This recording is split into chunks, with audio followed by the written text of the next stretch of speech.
As some of you know, I've wanted to go to the lands between for a long time, and that day has finally come. It took forever to save up enough runes, but that's how I think you should do it too when you come here, because the conversion rate from dollars to runes is absolutely brutal, and honestly, you go through them pretty quickly once you get there. So anyway, here's some of the clothes that I packed for my trip. It's a mix of kind of out on the town, having fun with the crew outfits, along with a couple I'm heading into battle and I need your strongest potions looks thrown in there. Now, as we all know, there's a lot to see in the lands between. I started in the spot where pretty much everyone goes first, Limgrave.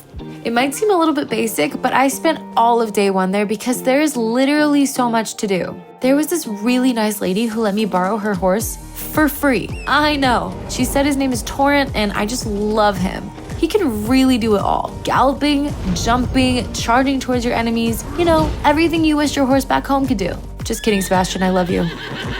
You'll probably notice a lot of graffiti on the ground, and at first you might think like, what is this stuff everywhere? But the locals actually lay this graffiti out to help tourists. They all have tips on nearby hotspots, secrets, and anyone who might be right around the corner. One tip when you're traveling to the lands between is to always be on the lookout for sketchy characters. There are lots of people out here who know you're a tourist, so they'll assume you've got tons of runes on you and they'll do whatever it takes to get them. I know, it's kind of sad to talk about, but it's just a reality of traveling to the lands between.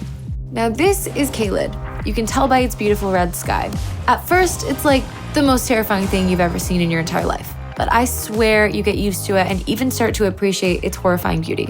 As far as the people go, the vibe here is very different than Limgrave. Lots of really intense locals going around talking about becoming Elden Lord, and it's like, okay, I get it and I respect that you're on that grind, but I'm here to have a good time on my vacation, so if you're like me, you're gonna wanna just stay out of these people's way. So I know some of the people and places in the lands between have names that are maybe a bit outside the norm, but that's why we travel, besties. Sometimes that means having to learn hard to pronounce stuff like Linley.